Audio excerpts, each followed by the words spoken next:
자, 오늘 입시막설은 그 사탐런에 대해서 이야기를 해보도록 하겠습니다. 사탐런 제가 이제 몇 번 다뤘는데 좀 개인적으로 좀 놀라는 부분이 있어서 좀 이야기를 해보고자 하는데, 제가 지금 보니까 사탐런이 물론 올해 조짐이 있었어요.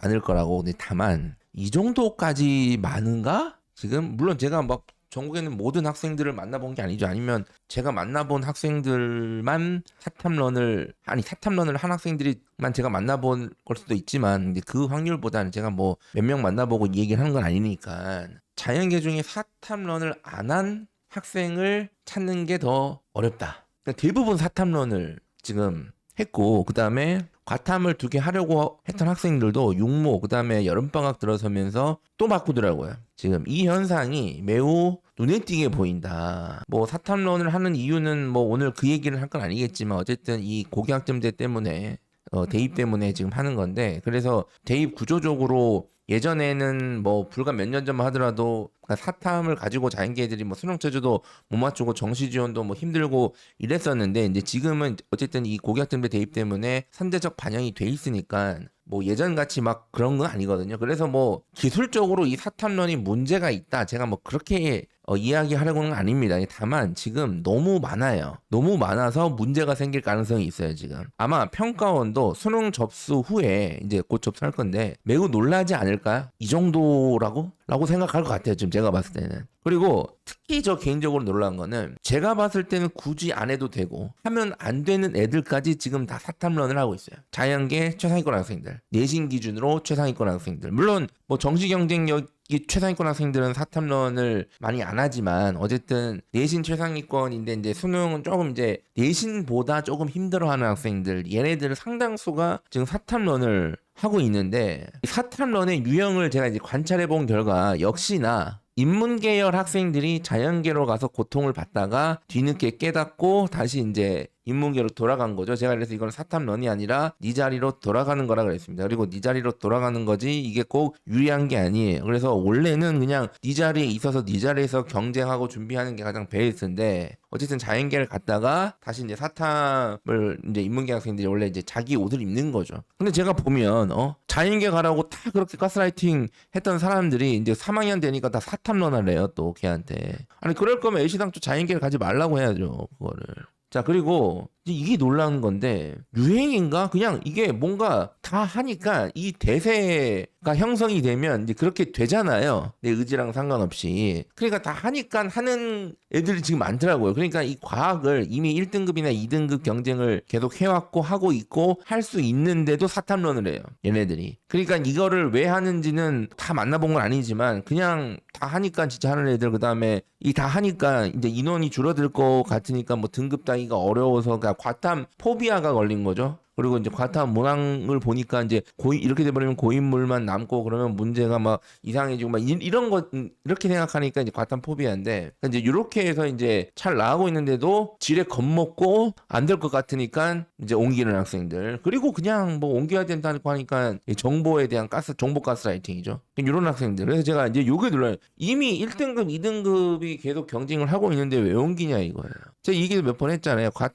사탐이 공부량이 적대요. 뭔 놈의 공부량이 적냐고, 상대평가인데. 상대적으로 공부를 많이 해야 등급이 잘 맞는 게 기본 구조인데 절대평가냐고 이게. 사과탐이 절대평가면 뭐 그 말이 일리가 있어요. 그리고 사실 절대평가도 말이 안 됩니다. 절대평가라고 해도. 왜냐하면 네가 이미 과탐을 1년 반 이상 공부를 했는데 왜 공부도 해본 적 없는 사탐을 새롭게 공부하냐고. 이미 해놓은 걸 가지고 활용하는 게 낫지. 그러니까 제가 아무리 얘기를 해도 어차피 이제 가스라이팅을 당하면 이제 방법이 없어요. 제가 요즘에 계속 느끼는 거지만, 설명이랑 상담을 하면서 느끼는 거지만, 이 정보를 수용하고 받아들이는 수용성이 현저히 떨어져요, 매년 갈수록. 그 다음에 이제 세 번째도 많아요. 성적이 낮아요. 그냥 성적이 낮은데, 이 성적이 낮은 애들은 사연이 많거든요, 항상. 그러니까 이제 과탐 성적이 낮죠. 공부를 안 해서 낮은 거예요, 기본적으로. 아닌데요, 열심히 했는데요, 어쨌든 안 한 거예요. 어쨌든 아닌데요, 열심히 되게 했는데요, 엄청 열심히 했는데요. 그리고 3학년 1학기 동안 과탐 공부를 못 했겠죠, 당연히. 학교에서는 과탐 원 안 하니까. 못한 게 아니라 안 한 거죠, 어쨌든. 뭐 3학년 1학기 때 과탐 원 학교에서 안 하는 거 몰랐냐 이거예요.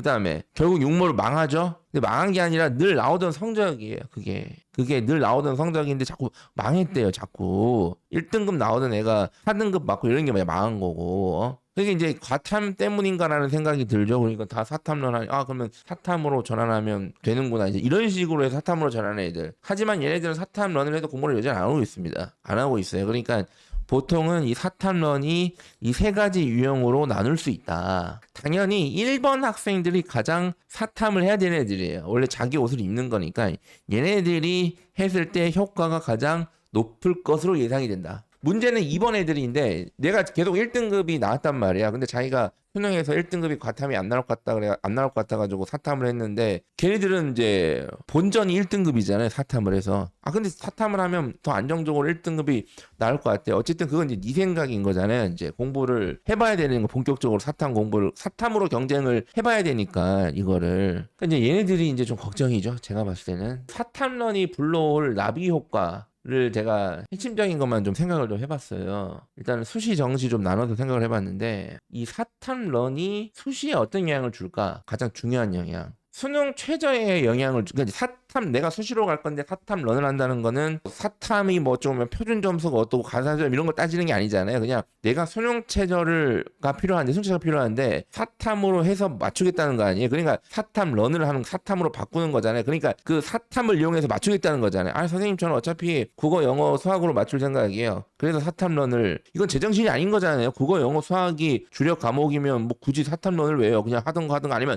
안 하던 게 드랍하는 게 맞지 그럴 거면. 그러니까 사탐을 런을 한 다음에 수시로 가려고 하는 거는 사탐을 이용해서 수능 최저를 맞추겠다는 게 목표잖아요. 그죠? 근데 이제 문제는 사탐을 하면 무조건 수능 최저를 맞춘다고 생각하는 거예요. 이게 사탐도 상대평가입니다. 상대평가란 거를 아직 고3이 됐는데도 모르는 거예요, 지금. 상대평가가 뭔지를. 왜냐하면 내신은 계속 쳐봤으니까 이제 상대평가의 무서움을 알게. 수능은 아직 안 쳤으니까. 안 치긴 뭘 안 쳐요. 모의고사 계속 쳤잖아요. 그거를. 제대로 제가 아직 공부를 열심히 안 했어요. 그럼 언제 할 건데 공부를. 우리 애가 아직 수능 준비를 열심히 안 했어요. 그러니까 언제 수능 준비할 거냐고 언제. 그리고 상위권 애들은 누워 있습니까? 상위권 애들은 그러면 내가 열심히 사탐해서 1등급 맞을 수 있어요. 그러니까 지금 이미 1등급 나온 애들은 누워 있냐고요. 그러면. 자, 문제는 인문계열 애들이 이제 인문계열 성향인 애들이 사탐으로 바꿔서 수능 최저 맞추. 이거는 이제 정상적으로 맞는 거예요. 그건 맞는 건데 문제는 이제 최상위권 구간 애들이에요. 이 최상위권 구간 내신 구간 애들이 사탐을 선택하잖아요. 심지어 요즘에 이제 확통도 같이 조합해서 하는 경우도 많죠. 그러면 이게 뭐가 문제냐면 이 내신이 최상위권 학생들은 당연히 뭐 주요 공대 그다음에 최상위권 애들은 요즘에 대부분 메디컬을 선호하잖아요. 메디컬을 가고 싶어 한단 말이에요, 사실상. 근데 사탐을 하는 순간 메디컬을 지원할 수 있는 곳이 제한이 돼요. 상당히. 그리고 요즘에 보면 뭐 확통이랑 사탐 조합으로도 그 수능 최저 충족이 가능한 조건의 메디컬 수시 전형도 있어요. 예를 들어 중앙대 약대 교과 전형 같은 경우 이건 이제 확통 사탐으로도 되니까 이제 인문계열 아이들도 지원이 가능한 거란 말이에요. 그렇죠? 그러니까 이 확통 사탐으로도 충족 가능한 일부 메디컬 같은 경우에는 인문계열 최상위권도 쓸 수 있고 쓸 거고 사탐런한 자연계열 최상위권도 쓰겠죠. 이렇게 돼버리면 이게 과연 좋은 거냐 이거예요. 이게 아주 쉽게 말씀드리면 내가 올 1을 맞아도 내가 올 1이야. 하지만 내가 사탐런을 했어요. 뭐 여러 가지 사연에 의해서. 그러면 올 1을 맞았지만 사탐런을 하면 이제 서울대 직윤도 못 쓰고 그러면 서울대를 쓰고 싶으면 일반 전형을 써야 되는데 그게 되겠냐고요. 그게. 그다음에 메디컬 지원도 제한이 돼 있어요. 메디컬을 지원할 수 있는 게 내가 사탐을 했으니까 이제 여기는 안 되고 요건 안 되고 이렇게 따져봐야 된단 말이에요. 따져봐야 돼요. 경우의 수를 따져야 돼요. 이거를 이제 학생들마다 또 뭐 사탐 2개 한 애들 뭐 사탐 하나 과탐 하나 애들인데 어쨌든 다 따져봐야 돼요. 다 이 경우의 수를. 그래서 아마 이렇게 돼버리면 지원 풀이 몰리게 되겠죠. 이렇게 된 애들. 그러니까 지금 최상위권 애들이 많으니까 생각보다 얘네들이 이렇게 돼버리면 이렇게 그 지원할 수 있는 곳이 제한되니까 거기 이제 집중 몰릴 거 아닙니까? 그러니까 이걸 원했던 거냐 이거야 지금 이거를. 맨날 막 어디 펑크 날까 이런 거 막 찾아다니시고 막 펑크 난다는 유튜브 막 엄청나게 막 조회수 올려주시고 또 막 설명회 가서 펑크 전문가로 가는 사람들한테 막 돈 수십만 원 수백만 원씩 갖다 바치고 막 댓글로 칭찬 막 하고 찬양하고 막 하면서 정작 이렇게 지원풀이 몰리게 되는 현상 사탐런을 시킨 거냐 이거예요. 그러면 그래서 반대로 생각하면 올해 그래도 가탐을 우직하게 했다면 그래도 수능 최저 충족한다면 변수 창출이 또 역으로 가능한 거 아닌가? 어쨌든 대입이 상대적인 거잖아요. 대입은 상대적인 거잖아요. 대학이 서열화돼 있는 거잖아요. 연고대가 좋지만 어쨌든 서울대가 더 좋다고 생각하시는 거잖아요. 그러니까 상대적이죠. 대학도 서열화 상대적이고 대입 시험 자체도 다 수능도 상대적, 내신도 상대적, 다 상대적인 거잖아요. 그러니까 반대급부가 나올 수밖에 없지 않을까? 이렇게 돼버리면. 그 다음에 이제 더 걱정인 건 정시예요. 이 정시는 어쨌든 수능 최저에도 영향을 주는 행위인데 지금 이게 수능은 늘 말씀드리지만 변별이 목적인 시험입니다. 뭐 수능을 가지고 뭐 훌륭한 인재를 막 가르고 구분하고 이런 건 다 말이 안 되고요. 이제는 그냥 변별, 줄 세우기가 목적인 거예요. 그리고 평가원은 변별의 귀신이죠. 얘네들이 주로 하는 게 그거니까 기가 막히게 변별을 해냅니다. 적절하게. 그리고 수능은 재학생과 N수생이 응시를 하죠. N수생 비율이 높죠. 계속. 재학생들은 고1 때부터 얘네들이 모의고사를 쳤던 누적된 모의고사 데이터가 있어요. 뭐 지들은 제대로 안 쳤다고 자꾸 얘기를 하지만 어쨌든 평가는 그런 거 신경 안 쓸 거니까. 어쨌든 누적된 데이터가 있어요. 그러니까 쉽게 말씀드리면 얘네들이 지금 고3 애들이 2학년부터 사탐, 과탐을 선택해서 쳤을 거 아니에요. 그러니까 늘 사회문화 쳤던 애들이 이제 누적이 돼 있겠죠. 얘네들의 실력, 이 정도 난이도에서 어떻게 고통을 받고 막 이런 것들이 누적이 돼 있죠. N수생은 이제 모르겠죠. N수생은 물론 작년까지 N수생 전체에 대한 누적은 돼 있지만 문제는 올해 어떤 애들이 칠지 모르잖아요. N수를. 평가원 입장에서는. 그래서 육모랑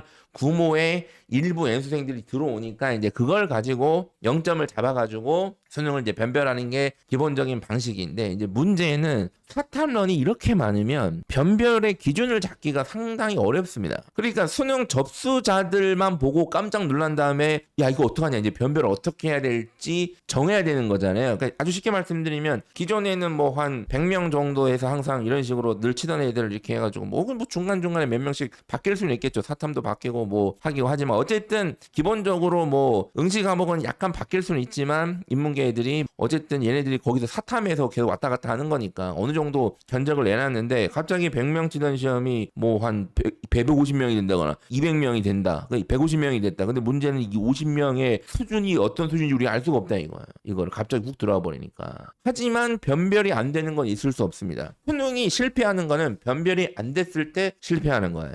그리고 변별이 최근에 안 된 적은 거의 없다. 없어요. 기억이 없습니다. 제 기억엔. 무조건 변별을 할 거예요. 어떻게든. 근데 이제 어떻게 변별해야 될지 기준을 잡기가 어렵다. 그 이전에는 그냥 뭐 사회문화다 그러면 뭐 도표문항 같은 걸로 이렇게 해가지고 이렇게 해서 이 정도에서 여기 나가고 이 정도에서 그냥 맞춰주게 하고 뭐 이 정도에서 뭐 만점 1등급 이런 식으로 해서 이제 일정하게 이제 비율을 컨트롤 계산이 됐는데 이 계산이 이제 어렵게 된 거예요. 그러면 이 변별을 어떻게 할까? 이 두 가지 가능성이 있죠. 한두 문제를 확실한 킬러 문항으로 때리는 방식이죠. 고전적인 방식이죠. 뭐 한 문제는 아니고 뭐 한두 문제 정도, 뭐 두 문제가 될 수도 있고요. 아니면 2.5문제가 될 수도 있고요. 그러니까 뭐 한두 문제를 가지고 확실하게 최소 두 문제 가지고 킬러 문항이라고 해서 막 어렵게 낸 다음에 이걸로 이제 변별을 해내는 방식인데 이렇게 돼버리면 이제 만점 1등급 구간, 1등급 컷, 2등급 요 사이 변별은 될 수 있으나 2등급에서 4등급 구간이 어려워질 수 있다. 사실은. 문제는 이 새롭게 사탐을 응시한 애들이 다 사탐을 잘하는 1등급을 맞을 수 있는 그 정도의 공부가 된 애들인지 아니면 그냥 공부 안 하는데 그냥 사탐론만 한 애들인지 우리가 모르잖아요. 평가원이. 그것만 안다면 이제 정교하게 변별을 할 수 있는데 그래서 뭐 한두 문제 아니면 두세 문제를 가지고 때리는 방식으로는 뭐 상위권 구간에선 변별이 되지만 중위권 구간에서 변별이 어려울 수 있습니다. 맨날 그 유튜브만 보시면 다 의대 가고 서영고 다 대학 다니는 줄 아시는데 어쨌든 평가원은 3, 4, 5등급도 변별을 해야 돼요. 그래서 요 방식이 있고 자 요게 힘들 것 같으면 저는 매우 높은 가능성을 요걸로 보고 있습니다. 저는 개인적으로는.